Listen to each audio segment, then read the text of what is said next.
main musik, ku pakai musikku ini mendekatkan diri kepada Tuhan. Firman-Mu berita bagi kakiku. Seni musik ku pakai untuk mendekatkan diri kepada Tuhan. Salah enggak aku? Tidak salah. Lalu seorang seni katakanlah seni relief, seni patung, dibikinlah contohnya perjamuan kudus. Ini bukan untuk disembah, tetapi pendekatan kita. Oh, dengan itu, oh iya, terjadi, ada pernah perjamuan kudus. Kita teringat kembali hal-hal seperti itu. Menurutku itu bukanlah salah, karena seni dipakai untuk pendekatan kita kepada Tuhan. Ada seni musik, ada seni lukis, ada seni patung-patungan. Kalau untuk niatnya pendekatan kita kepada Tuhan dengan media itu, no problem. Tetapi kalau media itu kita tuhankan, itu yang problem. Betul. Gitu loh Pak Nan. Ya, jadi tidak ada masalah saudara kita Katolik membuat seperti itu. No, karena Anda kurang paham menjadi gagal paham. Nah, sekarang saya kasih paham. Mereka bukan menyembah patung Pak Nan, tetapi media itu dipakai untuk pendekatan diri kepada Tuhan. Contoh begini Bapak, saya kasih sederhana. Saya seorang Protestan Pak, tetapi saya mengerti mereka. Ya, Elia pun juga Protestan, tapi kan mengerti. Nah, contoh begini, ketika kamu kangen sama anakmu, lalu media apa pendekatan supaya kena kangenmu kepada anakmu, apa yang kamu lakukan? Apakah melihat fotonya atau menutup mata sambil memikir-mikir anak? Jawab saya Pak Nan. Ketika kamu kangen sama anakmu, yang kamu lihat fotonya kah? Atau kau tutup mata sambil mikir-mikir anak? Media apa yang kamu gunakan ketika kamu kangen sama fotonya? Karena dengan melihat fotonya itu mendekatkan kita kepada hal yang kita kangenkan. Jadi itu alat untuk pendekatan. Yes, shalom Pak, sama gua. Ya, tetapi bukan berarti foto itu anakmu, bukan berarti foto itu bukan anakmu. Jadi itu pemaksudannya, foto itu anakmu enggak anakmu, tetapi foto itu anakmu, tidak anakmu. Paham gak kira-kira maksud tujuan saya? Cepet. Saya paham. Lu bikin gua inget sama orang tua gua aja lu. Maaf Pak gue. Gua kalau kangen sama emak bapak gua ngeliat fotonya mulu sedih gua tahu. Aduh, lu kadang-kadang nih.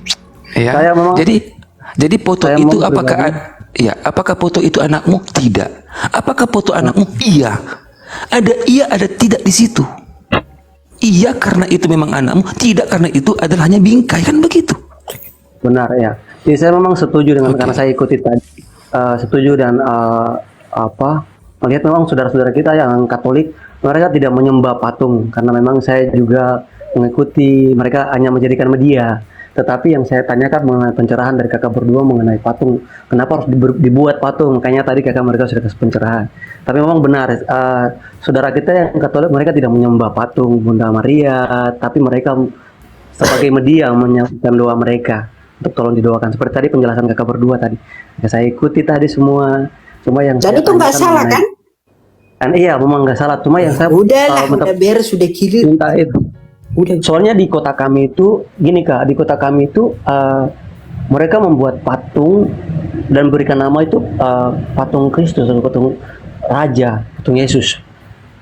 Ya Di enggak kota kami. masalah, mau dibilangnya patung Mesias Raja semesta alam enggak masalah. Tapi kan mereka mengekspresikan. Tapi kan ya itu kita kembali ke firman Tuhan lagi. Jangan membuat. Jawab Pak Nanan, begini Pak Nan. Tuhan Yesus tokoh fiktif atau tokoh pernah ada? Tuhan Yesus ini tokoh fiktif atau tokoh pernah ada Pak Nan? Kenapa Kak? Apakah Tuhan Yesus tokoh fiktif atau tokoh yang pernah hidup di bumi ini? Tokoh yang pernah hidup. Yes, kalau pernah hidup di bumi ini, orang ingin melukiskan beginilah kira-kira rupa Tuhanku, no masalah. Tetapi patung itu bukan untuk disembah. Kalau tokoh fiktif baru salah, tak pernah ada tetapi dipatungkan. Nah itu baru sakit jiwa. Karena tokoh itu pernah hidup di bumi, orang seni melukis, oh seperti ini kira-kira. Itu semua kira-kira, tidak ada yang benar, tidak ada yang persis itu muka Tuhan Yesus. Halo. Ya. Halo my friend. Kuarin. Nah, Turun kau iya, jadi benar. ini bukan tokoh fiktif, tokoh yang pernah hidup di bumi. Tokoh yang Ya. pernah hidup, iya. Nah, jadi jangan salahkan seniman, seni patung untuk membuat patung mengkira-kira beginilah kira-kira Tuhanku ada di bumi 2000 tahun yang lalu. Ya, jangan salahkan mereka. Karena kita juga bukan beriman kepada mentuhankan kepada patung itu. Ada lukisan, ada yang gondrongnya sampai ke bahu, ada yang gondrongnya sampai ke kuping, ada yang gondrongnya sampai ke pundak, macam-macam. Tetapi itu bukan tokoh fiktif, tokoh yang pernah hidup lalu dihidupkan cerita itu dengan seninya. No problem. Ya, Pak Nan ya? Baik, iya. Siap, siap, saudaraku, siap. Ya, Iya. ya, Panan ya. Jadi nggak ada Katolik nyembah patung.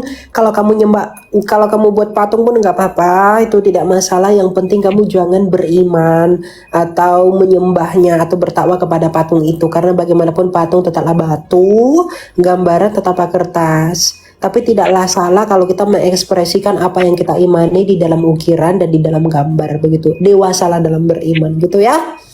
Oke. Iya Kak, ya. Makasih Kak, ya. Memberkatimu dan Iya. selalu menyenangkan. Tuhan memberkati kita semua, sehat. Iya, shalom. Luar biasa. Shalom Pak Sang. Hei, shalom. Iya, Apa kabar Pak Sang? Sehat. Sedih kalau ngomong gitu, ingetin gua sama orang tua aja lu. Dasar CP lu. Sherlock. Kayak kok makin gemuk aku loh, kakekku ini kayak besar. Kenapa ya? Emang iya.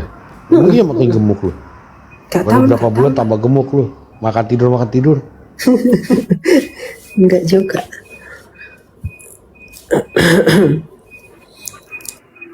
Ya, silakan Bagas. Halo, mau tanya sedikit saja nih. Silakan lah, silakan. Kalau macam bayi meninggal nanti di surga dia masih bayi tetap atau bagaimana Kak? Kita tidak tahu, tidak ada yang tahu. Tapi ada di dalam tradisi itu dikatakan mereka akan berusia seperti Yesus 33 tahun setengah. Akan kembali. Jadi semua orang nanti, semua manusia nanti akan kembali pada usia sekian. Pada usia 33 tahun setengah. Ya, meskipun tidak ada landasan dasar kitab sucinya ya, tapi ada yang menafsirkan seperti itu. Dan jawabannya kalau merujuk dari kitab suci itu tidak ada, kita tidak tahu. Nanti di Roma 2 ayat 15 dikatakan nanti semua itu akan tampak bila mana Kristus datang menjadi hakim bagi seluruh dunia. Jadi nanti kita tanyakan kalau Tuhan Yesus sudah datang. Nanti kamu tanya, bayi kemarin di samping sungai yang tenggelam itu udah di mana ya, begitu. Kamu boleh tanya. Sekarang kita tidak tahu. Itu Oke. gitu ya. Oke, mantap. Oke, thanks. Ya, Tuhan berkati ya. Oke, ya. Cepat kali dia melompat. Kenapa dia takut dia ditanya ya? Cepat kali dia melompat bah.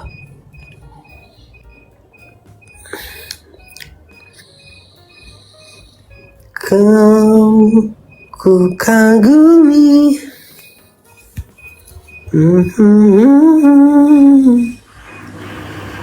Silakan free. Shalom, Shalom.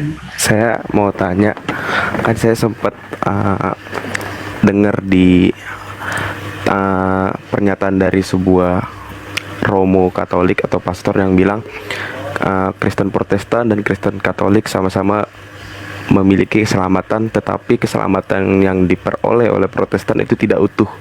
Nah, itu gimana? Dan tadi saya sempat tanya di room sebelah di Joseph, dan pandangan gereja Katolik ya memang sudah ada seperti itu dari abad ketiga katanya, dari pernyataan Santo siapa, tafsiran siapa gitu, saya agak lupa namanya. Dan ya solusinya kalau menurut Katolik ya segera menyatukan diri gitu untuk mendapatkan keselamatan yang penuh itu. Nah, saya kebetulan tadi lihat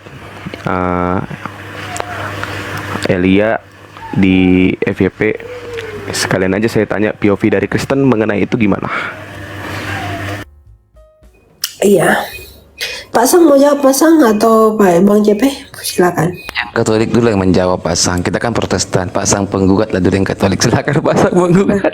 Agak, gue juga Protestan, gue Oh, iya. Protestan. Cuma gerejanya Katolik.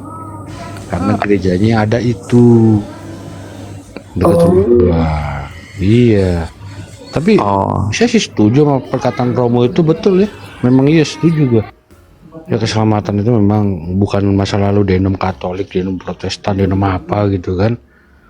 Ya enggak, kan enggak ada ayatnya di Yesus juga mengatakan oh denom ini masuk surga, denom ini enggak, kan aneh. Bapak salah fokus pertanyaannya. Bapak ngopi dulu Pak penggugat. Iya. Nggak fokus Bapak ini Bukan memang. denominasi yang ditanya. Artinya keselamatan Protestan tidak sepenuhnya, Katolik sepenuhnya. Gimana Pak penggugat menanggapinya? Adalah, mana ada sebelah sepenuhnya sebelah enggak. Oke, saya Ada setuju. salah. Iya. Jadi saya ya Pak Ya, Elion ya. silakan. Oke. Jadi gini Pak Fri. Ya, kita memiliki pandangan berbeda-beda. Kami berdiri di sini bukanlah dalam hal pecah belah. Kita di sini mengerti sejauh mana Anda memahami kekatolikan, dan kami juga mengerti dan sadar bagaimana kami menjalankan ibadah kami sebagai Protestan. Jika hal demikian, ada yang mengatakan itu nggak masalah bagi kami. Ya, tidak masalah bagi Protestan karena apa? Itu tanggapan tafsiran orang. Kami memiliki kitab suci, kami memiliki ya ibaratnya penginjil-penginjil kayak pendeta kami yang mengajar, kami memiliki juga. Sejauh ini jika kami melenceng, kami mohon maaf. Biarkanlah nanti kalau tuduhan itu mengatakan tidak penuh, biarkan nanti kami berhadap sama Tuhan kami. Intinya kita satu dalam Kristus. Itu aja sederhana, Pak. Silakan Adik Elia. Iya, soalnya saya juga Protestan. Nah, itu yang saya kayak mengguncangkan saya gitu loh, kayak karena ya di usia saya yang sekarang kayak pengen kenal Tuhan Yesus benar-benar lebih dalam gitu loh. Dan akhirnya menemukan hal-hal baru, ya contohnya seperti ini gitu.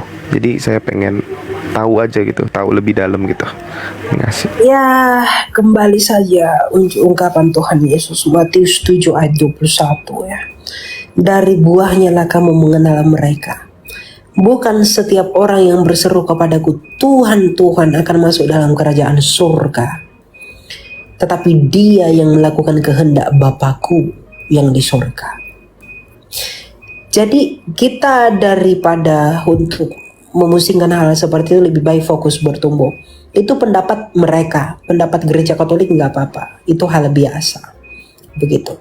Cara mereka memandang kita itu juga sama dengan bagaimana kita memandang mereka. Gitu loh. Kan Protestan juga tuh ada pandangannya yang tidak sepakat dengan kekatolikan. Tidak sepakat dengan Ortodoks. Ortodoks pun ada tidak sepakat dengan Katolik. Katolik pun sebaliknya begitu. Ya, tapi kita tidak memandang itu sebagai sebuah gangguan, sebagai orang Kristen yang berbeda tempat duduk. Malah kita anggap itu seperti ya tafsir tetaplah tafsir, itu hakikatnya. Penafsiran itu hakikatnya begitu, bro. Tapi kan Tuhan Yesus sudah memberi aturan yang jelas dalam kitab suci. Dari buahnya lah kamu mengenal mereka. Buah itu yang paling penting untuk membuktikan iman kita yang benar. Jadi daripada kamu capek, risau di dalam hatimu yang seperti itu, kenapa kamu tidak memilih untuk lebih berfokus berbuah lebih baik yang didasari pada iman kepada Kristus dengan yang benar. Begitu saja, gitu loh. Kamu injili orang, kamu fokus berbuah, kamu fokus bertumbuh, berikan dampak bagi lingkunganmu, bawa jiwa-jiwa kepada Injil, kepada Kristus. Lagi pula Kristus yang kamu sembah adalah Kristus yang sama kok dengan teman-teman Katolik. Kristus yang kamu sembah adalah Kristus yang sama kok dengan Kristusnya Ortodoks. Cuma cara pandang itu pasti ada, makanya disebut berbeda. Tapi kan belum tentu bertentangan. Kecuali Kristus di Katolik itu berbeda dengan Kristusnya kita. Kristusnya Protestan itu berbeda dengan Kristusnya Ortodoks. Ya itu baru boleh kamu risau. Tapi kan kita memberitakan hal yang satu dengan sudut pandang yang berbeda. Kadangkala kita perlu menerima pendapat. Banyak orang yang melapor sama saya, Kak Elia itu ada Romo Katolik itu masa dia jelek-jelekin Protestan begini-begini. Saya bilang ngapain kamu marah? Itu kan pendapat, pandangan mereka mengenai kita, ya sudah diterima saja gitu loh. Ya namanya kebebasan berdoktrin, berdogma itu ya enggak apa-apa. Tapi kan kita nggak bisa salahkan mereka. Kenapa? Yang mereka beritakan kan juga Kristus yang kita beritakan juga. Cuma cara mereka memandang dengan cara kita memandang kan berbeda. Gitu loh bro. Jadi jangan kita merusak pemberitaan yang utama hanya karena kita menyalahpahami atau mungkin tidak suka dengan sudut pandang. Nggak boleh. Jangan yang utama Kristus itu menjadi sandungan bagi pemberitaan yang penting dari apa yang Kristus mau sampaikan. Begitu. Jadi kita hargai saja. Saya dengan Romo Patris itu, dia Romo Katolik, saya senang sekali nonton beliau. Bahkan gaya bicaranya itu saya tiru-tiru. Meskipun banyak orang yang bilang dia itu sangat menjelek-jelekan Protestan, tapi bagi saya tidak. Dia berpendapat dalam posisinya sebagai Romo Katolik, yang nggak apa-apa gitu loh. Tapi saya berteman baik dengan dia, gitu. Karena kita tahu. Lagian pun kemarin beliau bilang, ya biar teman-teman Protestan tahu inilah kekatolikan. Jadi kita tahu iman mereka seperti apa. Jadi itu tidak bergantung dari apa yang keluar dari mereka, tapi apa yang kita serap, apa yang kita responi. Itu yang penting. Sama seperti kapal yang pecah di tengah laut. Kalau dia bocor, ya, yang diperbaiki itu bocornya agar airnya itu nggak masuk ke dalam menenggelamkan dia. Pilih yang perlu kamu terima untuk perkembanganmu. Hargai yang lain tanpa menyakiti yang lain. Kadang kita merasa tersakiti, itu karena bukan kesalahan mereka, itu hak mereka berkata demikian. Tapi karena kita tidak tahu menempatkan diri, kita menjadi terlena. Begitu. Jadi sikap iman itu penting sekali untuk memilah tanpa menyalahkan. Begitu, karena itu hak mereka. Gitu ya? Bisa dibilang berarti itu hanya perbedaan hal minor ya, tapi Betul. hal majornya kita satu di hadapan Tuhan. Iya. Oke, makasih banyak ya. Oke. Makasih banyak. Ya. Thank you ya teman-teman. Tadi siapa ya? Pak Inhok. Thank you Pak Inhok. Oke, kalau nggak ada kita lanjutkan yang lain ya. Thank you teman-teman. Thank you Kamesi. Thank you semua. Gitu.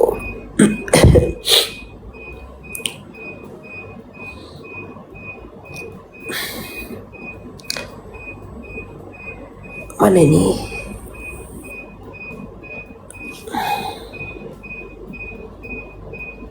Bah, ada orang dirantai. Mengerikan sekali. Silakan, Mikael.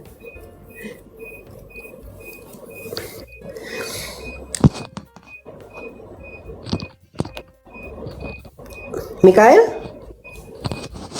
Shalom, selamat sore semua. Shalom, silakan.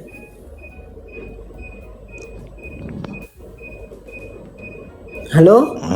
Selamat kasih Kristus, sehat selalu Elia. Ya, terima kasih. Ada suara nggak? Ada. Tapi agak macet, Pak. Ada suara nggak ya? Semuanya. Ada. Sehat selalu Elia. Puji Tuhan. Aku mau banyak bertanya nih untuk iman saya gitu, tapi ada Bang CP, aku langsung diem sekarang. Gak apa-apa Pak. Silakan. Bang CP, Iya Bapak. kemana aja Bang CP? Kemana aku tunggu waktu itu jam 8 katanya ada mau pembahasan tentang tulisan aksara Cina itu. Oh iya, nanti Pak John Timothy nanti yang ini ya. Iya, aku Iya. tunggu berapa hari Bang CP hilang. Aku sampai tanya sama Ko John ya, sama Pak John katanya kena banet katanya. Iya Pak. Akunya lagi ngopi-ngopi Pak. 5 habis. Bang CP ingat nggak suara saya Bang CP? Ingat. Saya ingat siapa Anda. Ya, Saya itu tahu saya siapa pengikut Anda. itu yang dulu itu. Saya tahu siapa Anda Pak. Iya, Iya, silakan puji Pak Tuhan. Michael. Oh, saya sudah terbebas sekarang. serius? Udah lepas dari kuasa-kuasa itu. Sudah, saya kemarin sudah didoakan Pak. Puji Tuhan ya. Puji Tuhan. Luar biasa ya. Kemarin itu saya sempat ke GBI ya, Di GBI saya didoakan di sana. Iya. Puji Tuhan. Cerita dikit Pak, gak apa-apa. Ya. Ya, itu ceritanya itu hari Minggu. Itu saya sebenarnya tujuannya buat olahraga aja sih. Olahraga, saya lari pagi, terus kemudian tiba-tiba saya ada kebaktian pagi. Kemudian saya masuk di sana, duduk, disuruh masuk. Setelah itu kita ngobrol, itu ditanyakan sama apa? Kalau di gereja itu seperti pengurusnya kali ya. Nah, saya cerita-cerita lah, saya lagi butuh untuk orang doakan untuk pembebasan gitu kan. Karena ini saya tersesat gitu. Lalu dipanggillah gembalanya untuk bicara. Setelah itu habis kebaktian itu saya diajak berbicara berdua gitu. Berbicara berdua, saya ceritakan semuanya. Semuanya saya ceritakan apa saja yang saya lakukan. Kemudian saya diajak berdoa dengan waktu itu ada berapa? Ada 4 orang ya. Kemudian itu saya nggak sadar yang mereka ceritakan adalah bahwa dari mulut saya keluar cairan kuning seperti belerang dan bau busuk katanya. Iya, lanjut Pak, lanjut cerita aja Pak. Ya seperti itu. Setelah itu saya diantar pulang waktu itu, diantar pulang. Setelah diantar pulang itu saya sempat masuk rumah sakit ya. Sampai nggak bisa jalan, saya pakai kursi roda malah. Tapi walaupun saya sakit, saya tetap ya, saya ada di room Bang CP, ada di roomnya Bang RK. Saya setiap hari mendengarkan firman gitu ya. Dan puji Tuhan sekarang saya merasa bebas gitu. Saya tidak merasa ada gimana ya. Kalau dulu itu kemarin itu sebelum itu saya masih ada kadang-kadang terlintas dengan apa yang seperti mantra-mantra itu. Sekarang itu saya ganti dengan air pujian Bang. Jadi ketika saya ingat dengan mantra. Puji Tuhan, kejarlah keselamatan itu Pak. Ya, lebih baik mantan pencopet, Amin, haleluya. mantan pendeta. Artinya apa? Lebih baik ya mantan pendukun daripada mantan pendeta. Artinya kita manusia lama kita buang jauh-jauh. Kini kita adalah manusia yang baru. Kejarlah keselamatanmu Pak Michael. Begitu juga dengan kita pribadi, lepas pribadi kita kejar keselamatan itu. Nanti sampai kesudahan hidup kita akan menerima mahkota kehidupan. Puji Tuhan luar Amin, biasa. amin. Ya, thank you ya Pak Michael ya. Tuhan selalu berkati dan tetap setia ya Pak ya. Makasih, memberkati juga, Tuhan memberkatimu juga. Ya, silakan William Boro. Baik, selamat malam untuk kita semua. Ya malam, silakan Pak. Selamat Baik, pertanyaan saya mungkin sedikit berkaitan dengan kesaksian yang tadi Bapak Michael bagikan bagi kita begitu. Dimana saya melihat itu kan ada mujizat dari Tuhan, toh kakak.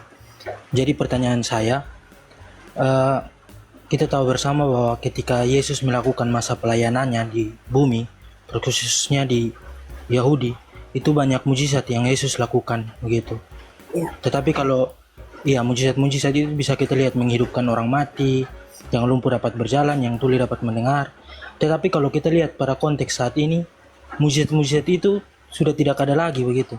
Bahkan mungkin ada, tetapi sulit untuk kita percaya. Nah, kenapa mujizat-mujizat tidak seperti itu tidak dipertahankan begitu, atau diteruskan dalam kehidupan saat ini? Padahal kalau mau bilang kebutuhan mujizat konteks pada saat itu dan konteks kini juga kan perlu. Mungkin itu kakak lihat. Terima kasih. Iya, mujizat itu sampai sekarang masih tetap ada. Dan otoritas itu tetap diteruskan melalui para rasul dan orang percaya. Ya, ketika Tuhan kita Yesus Kristus dia mendirikan gerejanya, otoritas itu diberikan kepada rasul, pada Petrus, kepada Yakobus, kepada Paulus, semua mereka diberi kuasa. Makanya dikatakan, kamu punya iman sebesar biji sesawi pun, ya, kamu curu ini pindah ke sana pun bisa. Tapi kan pemanahnya tidak secara harfiah.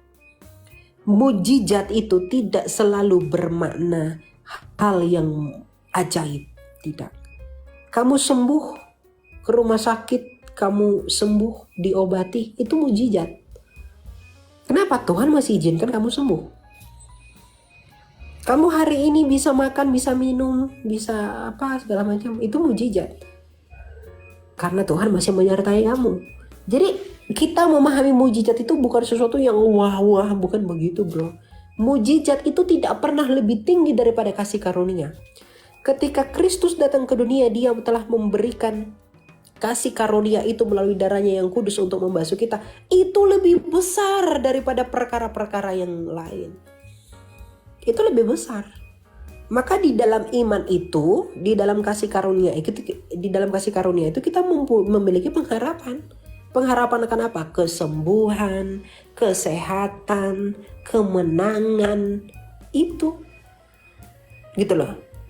Kenapa Tuhan Yesus menggunakan mujizat-mujizat pada masa pelayanannya? Untuk membuktikan dia Mesias, anak dari yang terpuji.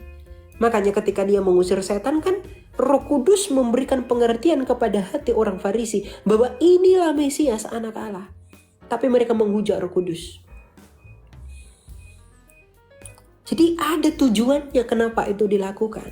Kasih karunia itu tidak pernah lebih rendah daripada mujizat. Apakah sekarang ada mujizat? Pasti ada.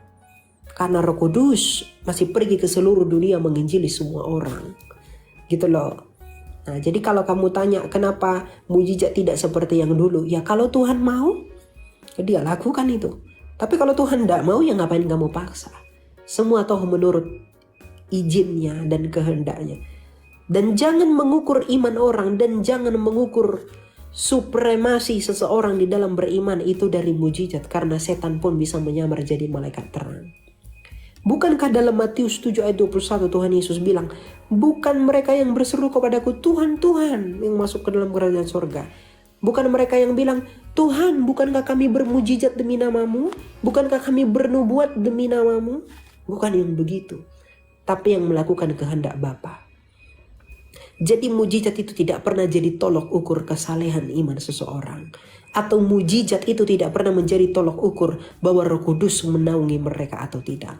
Karena kasih karunia itu lebih daripada mujizat. Begitu. Jadi kita memahami mujizat itu jangan dipahami seperti sembuh dalam Yesus, sembuh. Terbang. Bukan begitu. Ya, gitu. Mujizat tidak seperti itu. Gitu bro. Kamu yang tadinya di neraka, kamu dibawa kepada surga di dalam kasih karunia, itu lebih daripada mujizat. Orang menyembuhkan itu sembuh saja, tapi kalau mati ke neraka sama saja. Tapi ketika Yesus memindahkan kamu dari surga ke neraka, itu lebih dari mujizat itu. Ya enggak?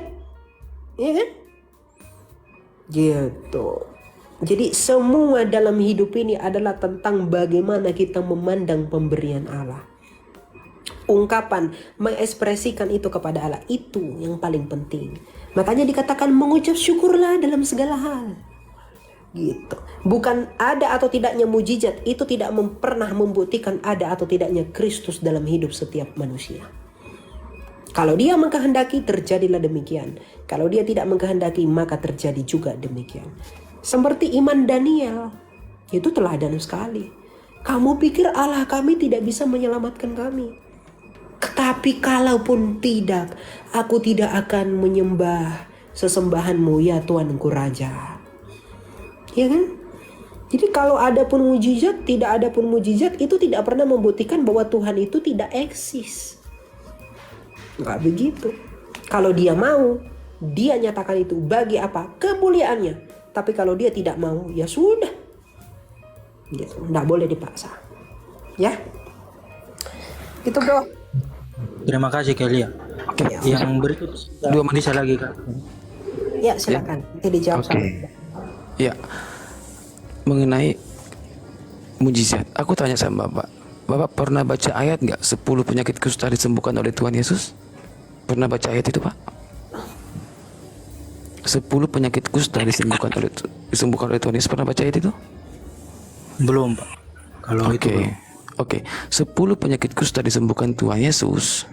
9 tidak mengucapkan terima kasih. 1 orang mengucapkan terima kasih kepada Tuhan Yesus. Ya, di sini kita kasih gambaran 1 orang itu tahu diri, disembuhkan Tuhan, dia mengucapkan terima kasih Tuhan, aku bertobat. Sedangkan yang 9 dia sembuh, mengucap terima kasih juga enggak, bersyukur pun enggak. Jika mujizat itu adalah langkah kita untuk menjadi ke neraka, bisa. Contoh seperti ini, aku dapat mujizat, saya dari sakit saya, lalu Tuhan sembuhkan, lalu ekonomi saya baik, ujung-ujungnya saya main judi, mati saya ke neraka. Ada orang dalam kesakitannya, dia setia sama Tuhan. Apapun yang terjadi Tuhan, aku setia sampai mati. Aku tetap setia. Mati dia, setia kepada Tuhan, mengejar kekudusan, dia ke surga. Lalu ada orang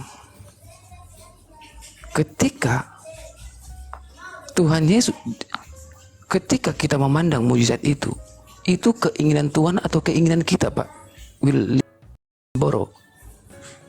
Mujizat terjadi kepada kita, itu keinginan kita atau keinginan Tuhan? Keinginan Tuhan, Pak. No. Jika penyakit kita disembuhkan, itu keinginan kita. Kan kamu yang ingin supaya kamu bisa berjalan, matamu yang buta bisa melihat, itu kan keinginan kita. Benar? Kalau soal itu, ya Pak. Kalau Iya. soal itu bagi saya, kalau soal itu ketika saya sakit terus saya disembuhkan, menurut saya tetap keinginan Tuhan, Pak. Karena Iya, hak kuasa kesembuhan itu kan Tuhan, tetapi keinginan kita yang ingin sembuh, benar? betul. Nah, keinginan kita yang ingin sembuh. Nah, jadi kalau keinginan kita yang ingin sembuh, pernah nggak kita bertanya kepada Tuhan, apa keinginanmu Tuhan dalam hidupku?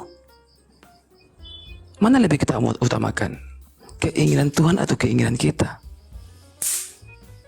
Cari dulu kerajaan Allah dan kebenarannya, maka semuanya itu akan ditambahkan kepada kita. Kita lebih mengutamakan apa keinginan Tuhan, bukan keinginan kita. Mujizat itu level rendah di hadapan Tuhan. Level rendah di hadapan Tuhan. Ya, tetapi ketika terbongkarnya aib-aibmu, yang dulu kamu seorang pencopet, kamu seorang koruptor, terbongkar, lalu kamu bertobat, itu mujizat, karena itu keinginan Tuhan. Pernahkah kita manusia berpikir ketika kita ketahuan mencopet lalu dipermalukan di depan umum, lalu kita bertobat, pernahkah kita berpikir ini adalah mujizat? Harusnya ini mujizat yang baik, karena mengubah kita yang dulunya pencopet menjadi tidak pencopet. Ini keinginan Tuhan. Hai Pak William Boro, kamu itu menyimpan wanita selain istrimu. Ku bongkar ini aib. Supaya apa? Kamu hidup kudus di hadapanku. Ketika kau bongkar semua, inilah mujizat. Ini yang Tuhan ingin bersihkan dari hidup kita. Jadi apa yang Tuhan pandang, itu yang kita utamakan, bukan keinginan kita. Makanya Kristen sekarang, Kristen yang lemah, dikit-dikit mujizat, dikit-dikit mujizat, mengutamakan keinginan pribadi, tetapi tidak menanya kepada Tuhan, Tuhan apa yang kau inginkan dalam hidupku agar aku kerjakan. Itu baru Kristen yang makanan keras. Ya, jadi kalau mujizat dibutuhkan, dibutuhkan. Kalau kita utamakan Tuhan dalam hidup kita, pastilah Tuhan juga akan melakukan kesembuhan dalam hidup kita, memberi kita makan dengan kuasanya, memberi kesehatan kepada kita. Gitu kira-kira. Ya, silakan adik. Baik Pak, terima kasih. Berarti kalau dari Kailia yang saya tangkap, harus membuka pemahaman yang lebih luas lagi tentang apa itu mujizat, dan yang terpenting itu kasih karunia Allah terhadap kehidupan kita. Kalau dari Pak Christian yang saya tangkap, menjadikan Tuhan yang terutama dan utama. Nah Kailia, mungkin saya ada satu pertanyaan lagi. Ya, silakan. Ya, pertanyaan saya mungkin tentang ini apa? Tentang mungkin kayak Kailia bisa memberikan pencerahan tentang denominasi gereja yang terjadi begitu. Kenapa sampai ada gereja di Batak? Kenapa harus sampai ada gereja di satu aliran? Tetapi kenapa ada denominasi gereja? Itu aja Kak. Iya. Pada mulanya gereja itu hanya satu, yang disebut dengan gereja yang Katolik, gereja yang satu. Katolik itu artinya satu, ya. Gereja yang Katolik dan gereja yang Ortodoks. Yang Ortodoksia dan Katolik itu disebut sebagai gereja. Kemudian pada tahun 1054 ada skisma besar antara Barat dan Timur. Barat yang berpusat di Roma dan Timur yang di Konstantinopel. Dan Barat dan Timur mempertentangkan masalah Filioque. Tahun 1054 mengenai Barat mengatakan bahwa Roh Kudus itu hanya keluar dari Bapa dan Putra. Sedangkan Timur mengatakan tidak, Roh Kudus itu hanya keluar dari Bapa saja. Dan berpecahlah. Maka Katolik Barat disebut dengan Kekatolikan Roma yang dipimpin oleh Sri Paus. Kemudian juga Katolik Timur itu menyebut dirinya sebagai gereja yang ortodoks. Ya. Nah, kemudian abad ke-16 itu ada seorang seseorang yang belajar di Katolik itu bernama Martin Luther. Dan kemudian dia mengajukan keberatannya kepada gereja Katolik pada saat itu. Maka Luther itu memprotes. Maka diterkenal dengan tadi sola scriptura, sola fide dan lain-lain. Kemudian protesnya Luther itu dilanjutkan lagi oleh Calvin. Maka lahirlah aliran Calvinis. Maka Luther itu ada aliran Lutheran. Baru dari Protestan yang ini lagi muncul lagi banyak, ya, bahkan banyak bidat-bidat, ya, yang sesat. Tapi dari Protestan ini ada yang karismatik, ada yang Pentakosta dan lain-lain segala macam. Nah, masalah gereja suku, ketika gereja itu ada di Gemim, gereja Minahasa, gereja HKBP misalnya, Huria Kristen Batak, gereja Jawa, gereja Dayak, apa segala macam. Kenapa bisa seperti itu? Ya, mereka mengidentifikasi dirinya sebagai tubuh Kristus yang bercirikan kesukuan. Apakah itu salah? Tidak salah. Jadi ada gereja HKBP itu, misalnya HKBP ya, kalau dia mengatakan Huria Kristen Batak Protestan, berarti dia mencirikan, mengidentifikasi dirinya sebagai tubuh Kristus, ya, yang berdiri atau berkarakter atau memiliki ciri khas orang Batak. Apakah yang bukan Batak bisa ibadah? Boleh. Tapi HKBP, Gemim, Minahasa, Gereja Toraja segala macam itu untuk mengekspresikan bahwa tubuh Kristus itu datang dari segala bangsa. Makanya di dalam kitab Wahyu ya dikatakan bahwa sebentar saya buka ya.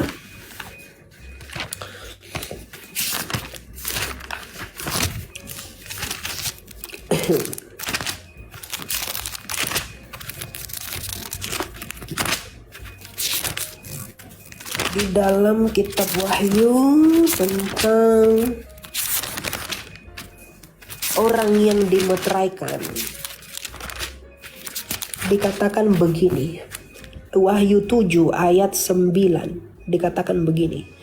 Setelah itu aku Yohanes melihat sesungguhnya suatu kumpulan besar orang banyak yang tidak dapat dihitung jumlahnya, dari segala bangsa, suku, umat, dan bahasa, berdiri di hadapan tahta dan di hadapan Anak Domba, memakai jubah putih dan memegang daun-daun palem di tangan mereka.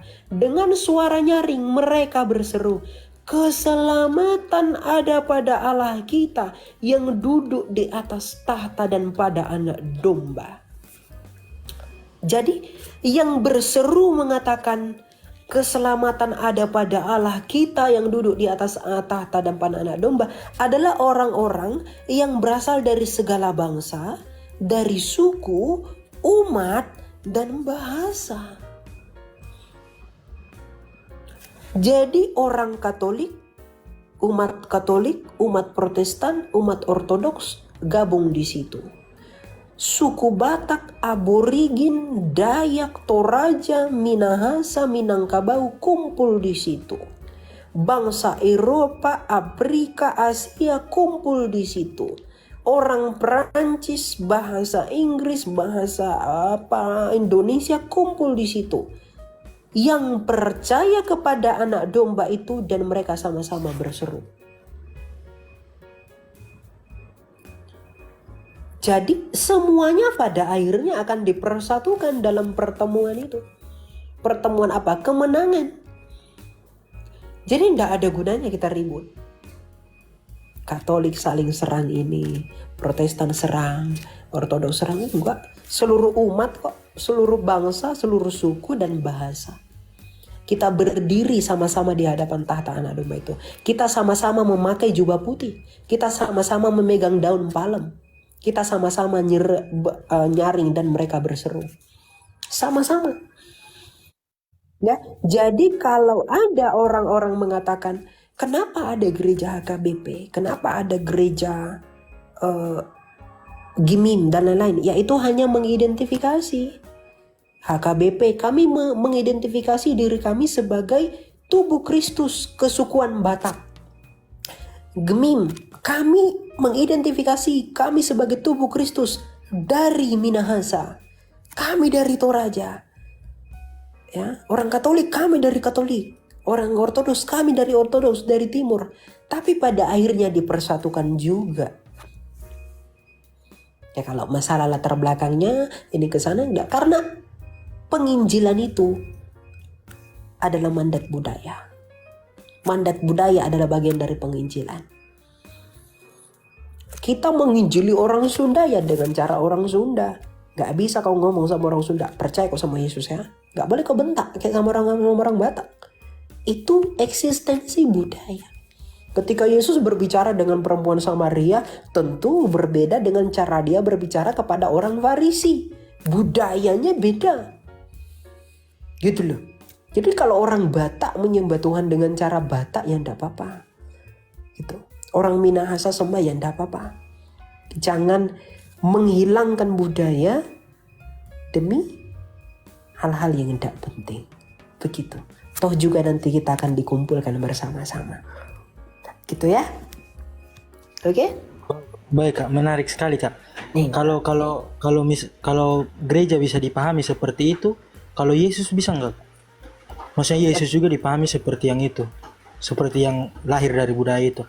Karena saya juga pernah baca tentang ini teologi hitam kalau tidak salah yang ada di Afrika, di mana ada penjajahan bangsa Eropa dan memperkenalkan Kristus sebagai yang putih. Terus orang Afrika menganggap bahwa Kristus yang mereka pahami itu bukan yang putih tetapi yang hitam. Oh, enggak masalah. Enggak masalah.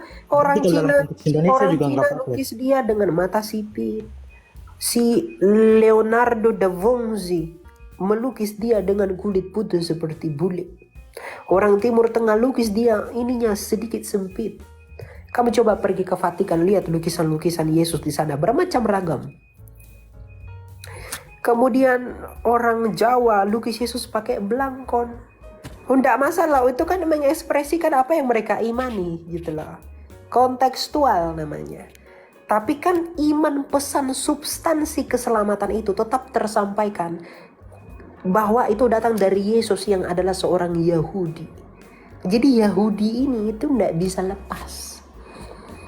Tapi diekspresikan dengan cara Jawa kayak ada itu gereja Ortodoks itu, mereka berkhotbah pakai wayang, gitu loh. Jadi nggak apa-apa, nggak masalah, gitu, ya. Terima kasih Kak, sangat tercerahkan. Tuhan memberkati.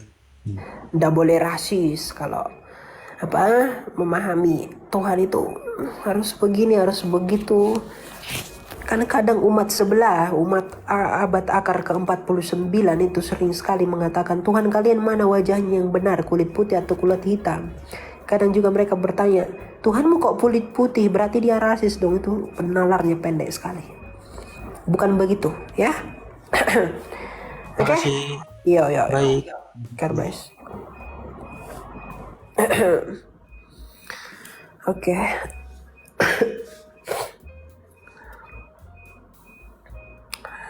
Itu pemahamannya ya. Jadi orang Kristen itu nggak boleh anti budaya. Karena Tuhan Yesus pun melakukan budaya. Ketika Yesus pergi ke perkawinan adat Dika, itu tidak bagian dari Taurat. Tapi Yesus melakukan itu. Dia ikut pesta adat di Kana. Jadi orang Kristen nggak boleh anti adat. Ya. Gitu. Karena adat itu tuh menjadi tanda bahwa Allah kita itu kaya dengan kepelbagaiannya di dunia ini. Gitu.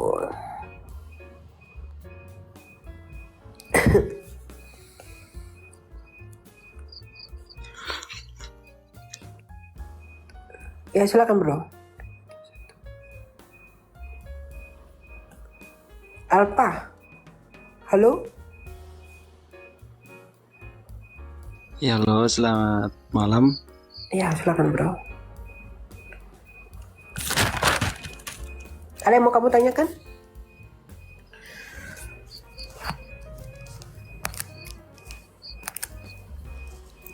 Ada yang mau ditanyakan bro?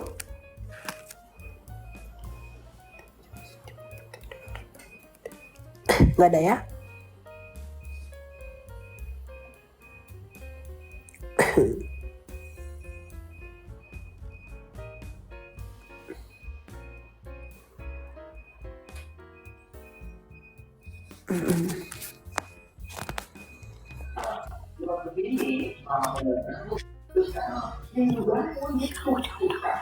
Ya silakan Dila.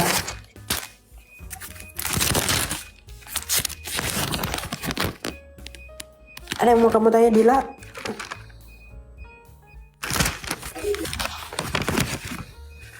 Oh ya, halo, salam, selamat malam. Ini aku menanya sama adik Elia tentang dosa yang tidak bisa diampuni. Itu yang aku mau tanya. Sama dengan ini apa? Berdoa untuk orang mati apa bolehkah kalau di Kristen itu? Terima kasih. Oke, silakan Pak Sang atau Bang Cepe. Pak Sang dulu lah, silakan Pak Sang. Menghujat Roh Kudus dan mendoakan orang mati.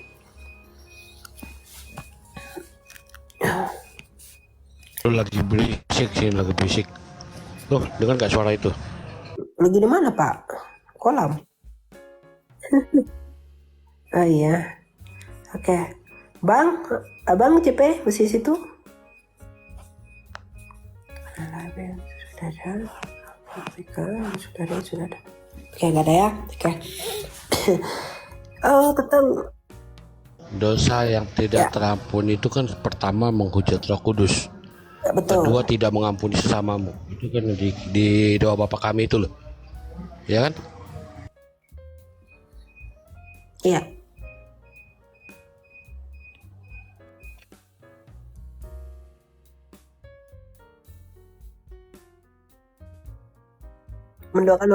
Tentang mendoakan orang mati di kekristenan. Kristenan Protestan atau Katolik?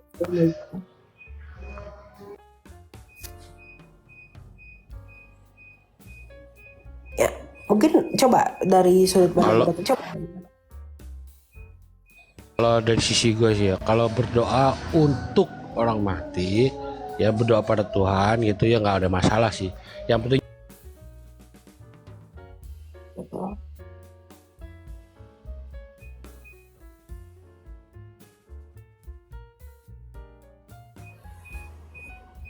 ya, gitu ya. Gitu. Nah, jadi tentang menghujat Roh Kudus tadi Pak Sang udah kasih tahu kalau menghujat Roh Kudus itu dosa tidak terampuni. Itu dosa yang bagaimana? Itu dosa yang menolak pekerjaan Roh Kudus selalu di dalam kehidupan kita. Mendukakan Roh Kudus setiap hari sampai kita meninggal itu adalah menghujat Roh Kudus. Nah, kalau kita melihat pada saat konteks Yesus mengatakan dosa yang menentang anak manusia itu diampuni, tetapi sesuatu yang menentang Roh Kudus itu tidak akan diampuni. Itu karena begini. Pada saat itu Tuhan Yesus sedang melakukan pekerjaannya sebagai anak Allah. Dia mengusir setan. Nah, di dalam hati orang Farisi, Roh Kudus itu memberi pengertian bahwa Yesus ini adalah Mesias, anak Allah. Dan apa yang Yesus lakukan itu adalah pekerjaan dari Allah. Jadi orang Farisi mengerti di dalam hati mereka yang diberi pengertian oleh Roh Kudus bahwa Yesus ini adalah sungguh-sungguh Mesias. Nah, tetapi mulut orang Farisi itu berkata lain. Dengan Beelzebul penghulu setan, ia mengusir setan. Artinya, apa yang disaksikan Roh Kudus mengenai Kristus di dalam hati orang Farisi itu dihujat dengan memperkatakan yang lain mengenai Kristus itu sendiri. Nah, jadi itu yang disebut dengan dosa menghujat Roh Kudus. Nah, apa tanda orang menghujat Roh Kudus? Tanda orang menghujat Roh Kudus itu adalah murtad, meninggalkan kekristenan sampai dia mati. Yang kedua, tanda orang menghujat Roh Kudus adalah dia tidak pernah menyesali dosa-dosanya. Itu tadi yang saya katakan, tidak pernah menyesali dosanya, artinya dia tidak pernah sadar bahwa dia sedang mendukakan Roh Kudus. Nah, maka sampai dia mati dia tidak akan pernah diselamatkan. Nah, tanda orang menghujat Roh Kudus itu bagaimana? Tanda orang menghujat Roh Kudus yang pertama, dia tidak akan pernah menyesali dosa-dosanya. Dia tidak akan datang meminta pengampunan kepada Allah. Karena sekalipun Tuhan memberikan dia inspirasi melalui Roh Kudus untuk meminta pengampunan, tapi dia selalu tolak, maka pengampunan tidak diberikan sama dia. Jadi sikap hati yang seperti itu menghujat Roh Kudus. Begitu. Nah, kemudian tadi yang kedua, masalah mendoakan orang mati. Kalau di dalam pemahaman teman-teman iman Katolik dan juga Ortodoks, mereka ada yang disebut dengan mendoakan arwah. Makanya mereka ada disebut dengan misa arwah. Nah, mereka mendoakan orang mati karena teman-teman Katolik itu percaya dengan purgatori. Yang di purgatori itu mereka doakan, bukan mereka meminta doa kepada orang yang di purgatori. Begitu. Jadi mendoakan orang mati itu dalam pemahaman iman Katolik dan Ortodoks itu tidak masalah. Yang penting, tetapi mereka tetap sama-sama sepakat dengan kita Protestan bahwa doa kita tidak akan pernah mengubah nasib kekekalan mereka. Mereka mau di neraka ataupun di surga. Gitu. Jadi kalau memang dia di neraka, kita berdoa bagi mereka pun ya tetap di neraka. Nggak akan mungkin bisa ke surga. Orang yang di surga pun kita doakan bagaimanapun nggak akan pernah bisa ke neraka. Dan sebaliknya. Begitu. Hanya membantu mereka untuk mempercepat situasi mereka di dalam dogma teman-teman iman Katolik di purgatori dan oleh teman-teman iman Ortodoks itu di tempat lain. Yang disebut dengan penyucian begitu. Ya, gitu. Oke. Wah, ada Pak ini nih.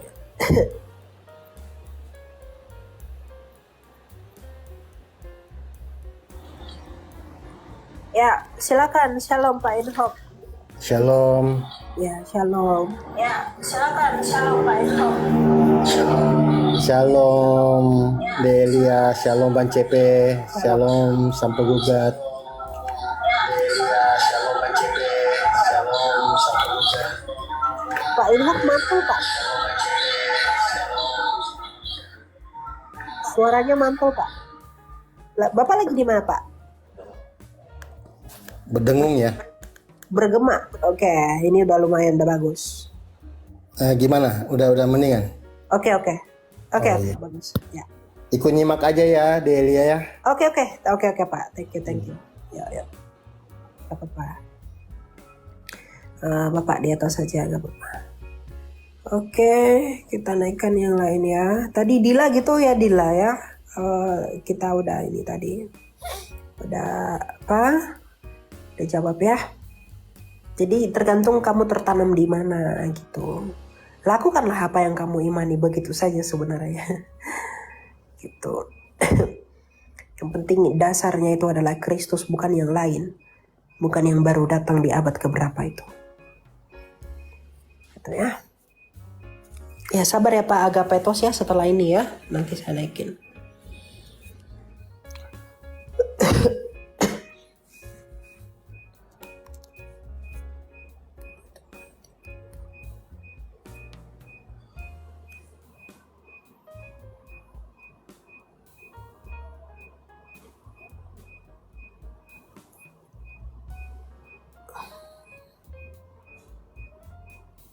Kok ini lama ya?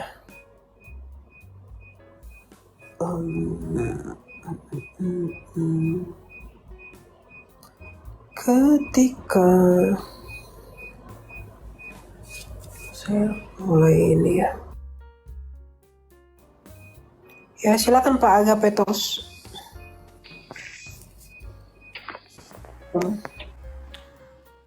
Baik, selamat malam Kak Elia dan semua. Silakan Pak. Ada yang mau ditanyakan, ada atau mau disampaikan? Yes. Saya mau bertanya.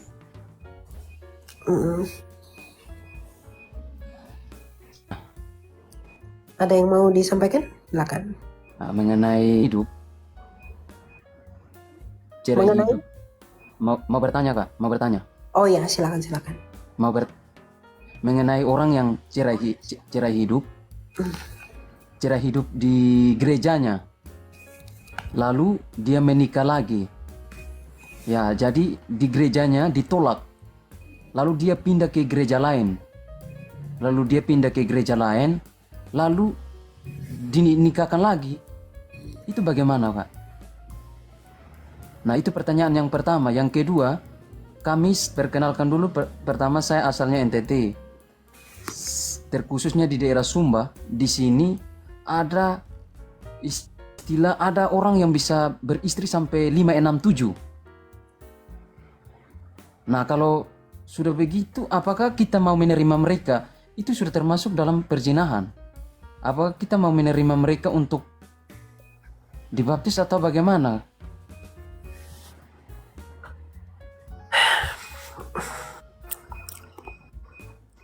Oke. Tolong jawab yang pertama itu mengenai cerai hidup.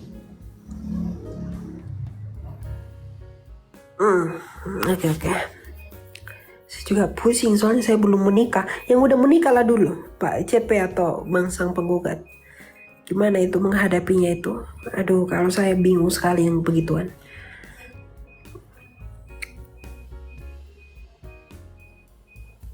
Atau Pak Inhok?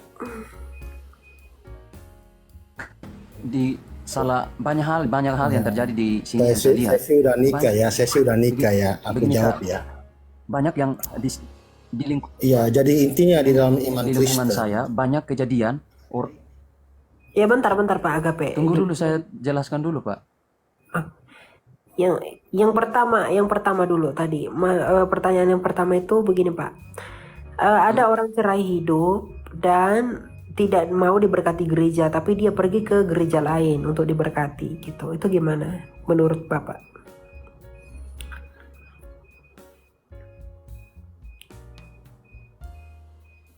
Saya juga bingung itu yang kayak gitu tuh. Aduh. Masalah pernikahan tuh pusing. Udah berzina itu sudah berzina itu sudah berzina itu. Gimana? Gereja yang mengamankan juga bodoh itu, salah itu. Gini ya Pak Agapetos ya. Intinya kita iman Kristen mengenal monogami. Ya.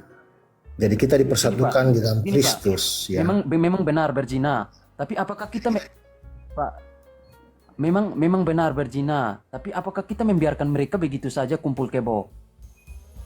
Gimana? Itu yang mau saya minta penjelasan dari Kak Elia.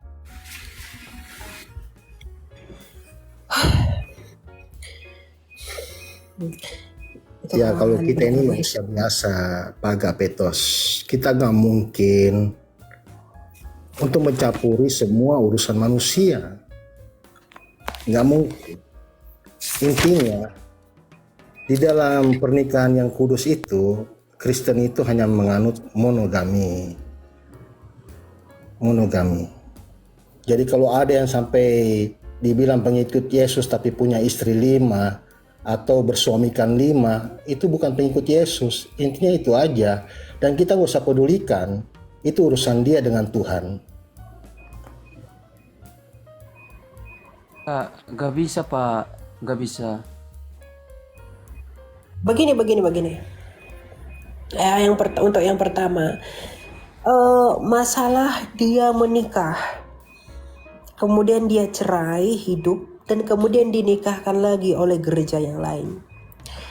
Tuhan Yesus sudah berkata bahwa barang siapa yang dipisah, apa yang telah dipersatukan Allah, itu tidak boleh dipisahkan oleh manusia. Kadang begini Pak, kadang ada gereja tertentu itu tidak mengakui pengudusan pernikahan yang dilakukan oleh gereja lain. Maka dia menganggap bahwa apa yang dianggap perceraian oleh gereja yang pertama itu bukanlah perceraian oleh gereja yang kedua. Kenapa? Karena mereka tidak mengakui pengudusan dari gereja yang pertama, sehingga mereka itu mengira bahwa ya udah nggak apa-apa dinikahkan lagi begitu. Nah ini kadang sulit sekali dalam menggereja, kehidupan gereja seperti ini tuh bingung sekali ya. Ya makanya saya bilang ya udah setialah ya. Satu, kalau dia cerai hidup kemudian dinikahkan itu nggak boleh sebenarnya. Itu mutlak, itu nggak boleh. Ngapain? Kecuali ya kalau ada yang bilang kecuali karena zina, oke lah, dalam hal itu oke lah, ikuti tafsir begitu gak apa-apa. Tapi cerai hidup itu kan dia nikah lagi, diberkati sama gereja lagi. Artinya apa yang dipersatukan Allah dipisahkan lalu dipersatukan lagi dengan sesuatu yang berzina. Kan katanya kan begini, kita buka dalam Matius 5 ayat 32. Aku berkata kepadamu, setiap orang yang menceraikan istrinya kecuali karena zina, ia menjadikan istrinya berzina, dan siapa yang kawin dengan perempuan yang diceraikan ia berzina. Adalah suami istri bercerai hidup, diberkati oleh gereja. Kemudian dia bercerai, kemudian yang menceraikan ini dia kan menjadi berzina. Yang diceraikan ini kan dia berzina. Nah kemudian dia menikah lagi dengan orang lain. Karena gereja ini gak mau berkati, dia pindah ke gereja lain. Statusnya dia adalah seorang yang berzina. Kemudian gereja memberkati seorang yang berzina. Itu udah salah. Jadi dosanya itu gak dibereskan dulu. Jadi yang berzina diberkati lagi sama gereja, ya jadi zina. Yang dia nikah lagi sama yang tidak berzina ya jadi berzina. Gitu loh. Kadang ego gereja itu begitu. Tapi ya itu ya saya juga itu bilang susah ya. Yang penting janganlah bercerai. Nah untuk yang kedua itu adalah mengenai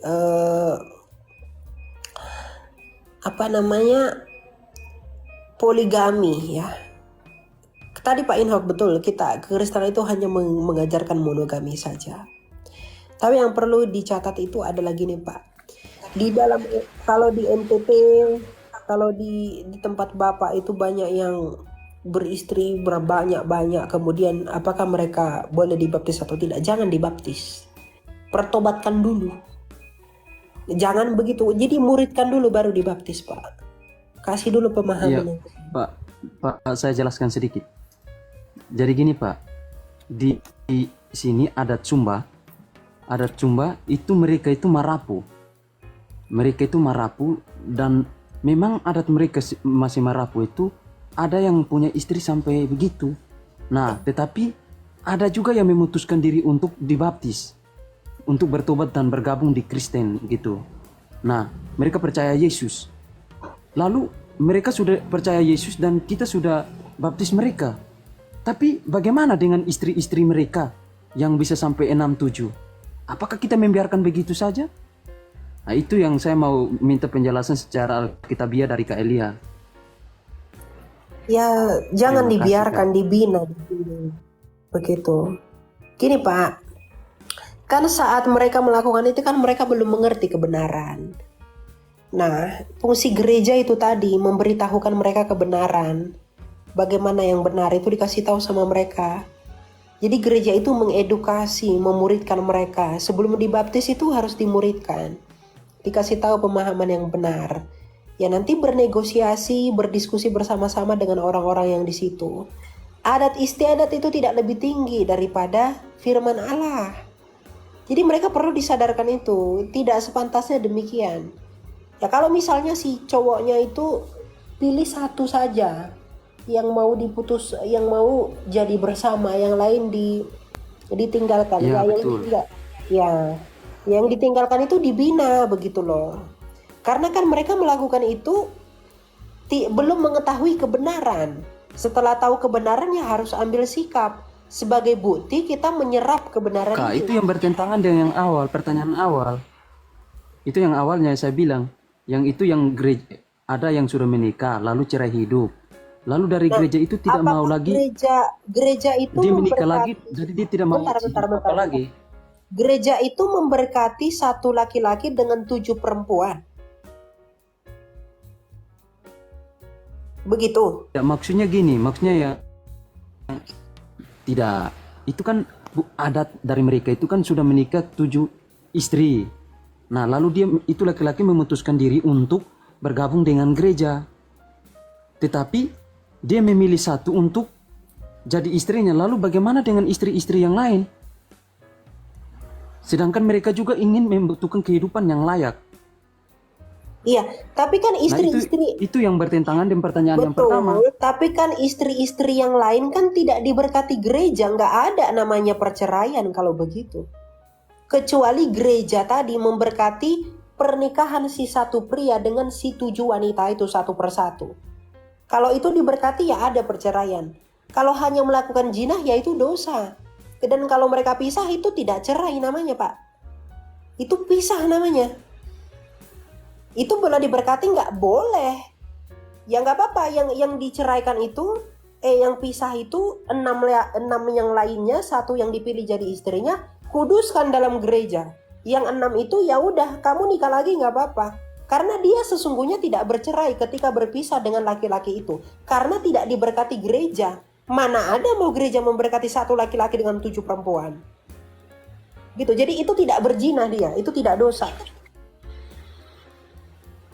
Gitu ya Pak?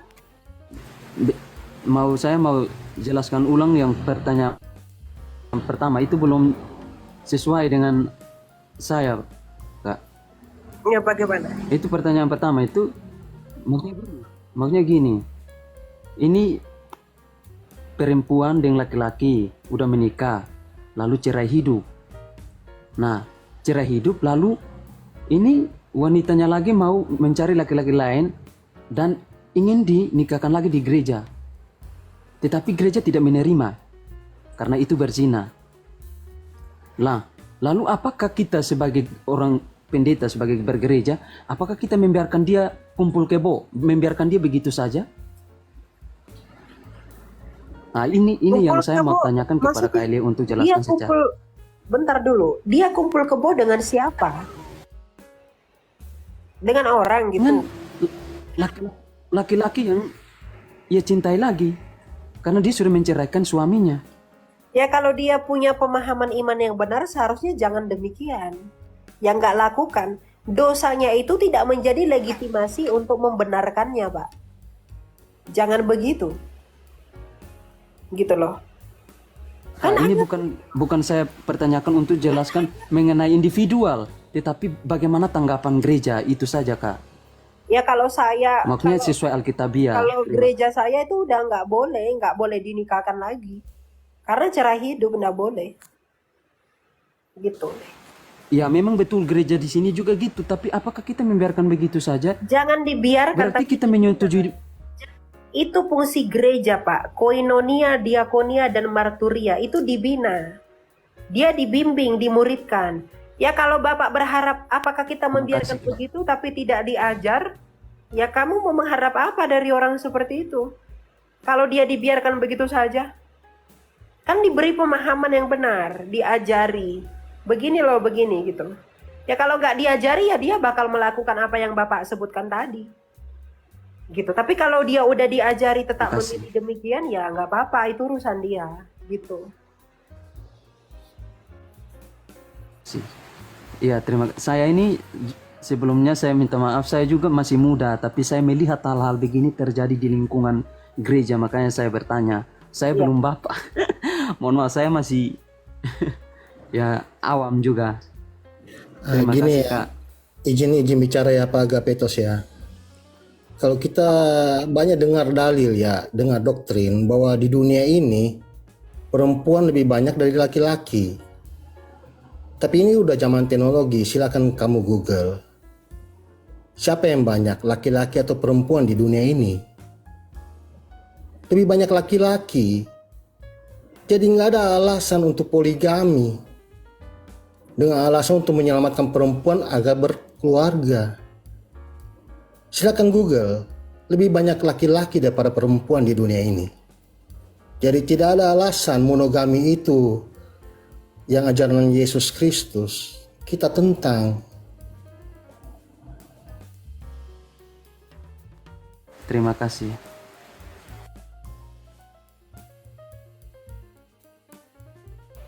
Itu ya Pak ya. Oke. Allah bless ya. Kasih. Ya ya. Ya, terima kasih.